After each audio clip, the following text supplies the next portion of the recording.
अगर आप एक बिजनेस पर्सन हैं और चाइना का बिजनेस वीज़ा अप्लाई करना चाहते हैं तो ये वीडियो देखना आपके लिए काफ़ी ज़्यादा ज़रूरी हो जाता है, क्योंकि 20 दिसंबर से चाइना एम्बेसी ने अपने जितने भी वीज़ा कैटेगरी थी उनका वीज़ा प्रोसेस कंप्लीट चेंज कर दिया है। और उसी के बाद जितने भी वीज़ा कैटेगरीज है सबके लिए हमें अलग अलग प्रोसेस देखने को मिल रहा है। टूरिस्ट वीज़ा के ऊपर ऑलरेडी आपको हमारे यूट्यूब चैनल पे काफ़ी वीडियोस मिल जाएंगी चाइना से रिलेटेड। आज की वीडियो सिर्फ बिजनेस वीज़ा कैटेगरी के ऊपर बेस्ड रहेगी और इसमें हम आपको बताएंगे कि बिजनेस वीज़ा कैसे लिया जा सकता है, कौन कौन से रिक्वायरमेंट आपको पूरी करनी होगी, कितनी वीज़ा कॉस्ट रहेगी और कितने दिन में आपको बिजनेस वीज़ा मिल जाएगा। तो वीडियो को अंत तक जरूर देखना और अगर आप चैनल पर न्यू हो तो चैनल सब्सक्राइब जरूर कर लेना। तो चलिए जानते हैं चाइना बिजनेस वीज़ा के बारे में। मोस्टली इंडियंस विजिट करते हैं चाइना बिजनेस पर्पसेस के लिए, जिसमें वो फोकस करते हैं इंपोर्ट और एक्सपोर्ट पे। अब उसके लिए जब आप विजिट करते हो चाइना तो आपको बिजनेस वीज़ा लेना पड़ता है, जिसकी कैटेगरी रहती है एम कैटेगरी का वीज़ा बिजनेस कैटेगरी के अंडर आता है। और चाइना प्रोवाइड करता है बिजनेस वीज़ा, जिसके लिए रिक्वायरमेंट्स कुछ ऐसी हैं कि आपके पास आपका पासपोर्ट होना चाहिए, जिसमें आपके पास कम से कम 2 ब्लैंक पेजेस होने चाहिए। आपके पास बिजनेस इन्विटेशन होना चाहिए उस कंपनी का जो कि चाइना बेस्ड है। साथ के साथ जो पर्सन आपको इनवाइट कर रहा है उस कंपनी से, उसकी आपको आईडी चाहिए जिसको आपने अटेस्टेड करवाना है उसी पर्सन से, और उसके साथ साथ उसके बिजनेस का लाइसेंस भी चाहिए। अब आपको बेसिकली 3 चीज़ें चाहिए। फर्स्ट इनविटेशन, सेकंड उस पर्सन की आईडी, थर्ड उस पर्सन की बिजनेस की लाइसेंस की कॉपी। तो इन 3 चीज़ों की रिक्वायरमेंट आपको बिजनेस वीज़ा में पड़ने वाली है। अगर आपके पास ये तीनों चीज़ें हैं तो आपको बिजनेस वीज़ा मिल जाएगा।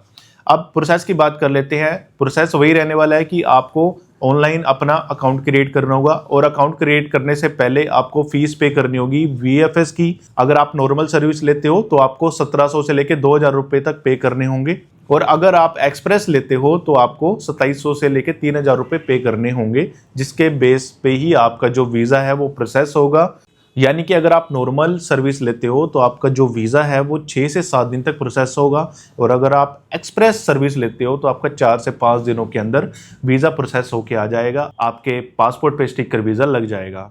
अब जैसे ही आप अपनी वीएफएस फीस पे कर देते हो, जिस भी तरह की आप सर्विस लेना चाहते हो, उसके बाद आपको अपना एप्लीकेशन फॉर्म फिल करना है चाइना की ऑफिशियल वेबसाइट पे जाके, जिसका लिंक मैं डिस्क्रिप्शन में डाल दूंगा। वहाँ से जाके ओपन कर सकते हो चाइना की ऑफिशियल वेबसाइट को।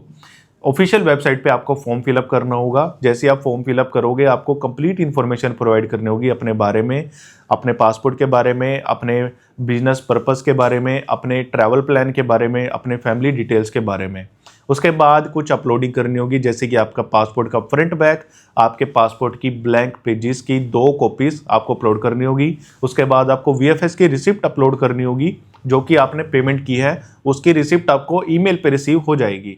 उसके बाद आपने अपलोड करना है बिजनेस इनविटेशन, और उस पर्सन की आईडी अपलोड करनी है, और साथ के साथ उसका लाइसेंस भी अपलोड करना है। ये डॉक्यूमेंट्स अपलोड करने के बाद आपने अपना एप्लीकेशन फॉर्म सबमिट कर देना है, जिसके बाद वीएफएस आपके जो एप्लीकेशन है उसको चेक करेगी, और जब तक आपको कंफर्मेशन नहीं आती कि आपके सभी डॉक्यूमेंट्स ओके हैं तब तक आपको वीएफएस विजिट नहीं करना। जैसे ही आपके पास ईमेल पे वीज़ा एप्लीकेशन सर्टिफिकेट रिसीव हो जाता है, उसके बाद आपको अपने डॉक्यूमेंट्स लेके विजिट करना होगा आपके नियरेस्ट वीएफएस, जहाँ पे आपको सबमिट करने होंगे डॉक्यूमेंट, जैसे कि आपको ओरिजिनल पासपोर्ट, आपकी फ़ोटोग्राफ, आपके पर्सनल डॉक्यूमेंट्स, आपके आईटीआर, आपका बिजनेस इन्विटेशन, और वही डॉक्यूमेंट जो आपने अपलोड किए हैं ऑनलाइन। इन डॉक्यूमेंट को सबमिट करने के बाद आपकी ली गई सर्विस के अकॉर्डिंग आपका जो वीज़ा है वो प्रोसेस हो जाएगा, और आपके पासपोर्ट पे स्टिकर लग जाएगा, जिस पे वैलिडिटी मिलने वाली है आपको 3 मंथ्स की। एंट्री मिलेगी आपको उसके हिसाब से जिस हिसाब से आपने फीस पे की होगी। अगर आप सिंगल एंट्री लेते हो तो आपको 2900 रुपये पे करनी होगी, और अगर आपको डबल एंट्री चाहिए तो आपको 4400 रुपीज़ पे करना होगा डबल एंट्री के लिए। मल्टीपल एंट्री के लिए आप 2000 रुपये इंक्रीज कर लीजिए। जिस एंट्री के लिए आपने पेमेंट की है वही एंट्री आपको आपके वीज़ा पे मिल जाएगी और आप ट्रैवल कर सकोगे चाइना में। अब जिस प्रोविंस से आपको इनविटेशन आया है, आपको ज़रूरी नहीं कि उसी प्रोविंस में ट्रैवल करना है, आप किसी भी चाइना की प्रोविंस में ट्रैवल कर सकते हो। और ये भी ज़रूरी नहीं है कि आपको बिजनेस वीज़ा मिला है तो आप एज ए टूरिस्ट नहीं घूम सकते, ऐसा बिल्कुल भी नहीं है। आप बिजनेस वीज़ा लेके भी वहाँ के जो मेजर सिटीज़ हैं उनको एक्सप्लोर कर सकते हो, घूम फिर सकते हो। अब सबसे बड़ी बात यह है कि टूरिस्ट वीजा लेते टाइम आपको 6 मंथ्स की बैंक स्टेटमेंट मेंटेन करनी पड़ती है, पर अगर आप बिजनेस वीजा लेते हो तो ऐसी कोई भी मेंटेनेंस करने की नीड नहीं है। यानी कि आप बिजनेस पर्पस से नहीं जा रहे, आप घूमने के पर्पस से जा रहे हो, पर आपकी स्टेटमेंट मेंटेन नहीं है, तो आप बिजनेस वीजा लेके चाइना विजिट कर सकते हो। अभी मोस्टली इन्फॉर्मेशन बिजनेस वीजा के बारे में इस वीडियो से आपको मिल गई होगी। फिर भी अगर कुछ भी कमी रह जाती है तो आप हमें कमेंट कर सकते हैं, अपने व्यूज रख सकते हैं। अगर आपको वीडियो इन्फॉर्मेटिव और यूजफुल लगे तो वीडियो को आप जरूर लाइक करना, शेयर करना, और आप हमारे यूट्यूब चैनल को भी सब्सक्राइब कर सकते हैं। मिलते हैं एक नई वीडियो में। Thank you, have a nice day.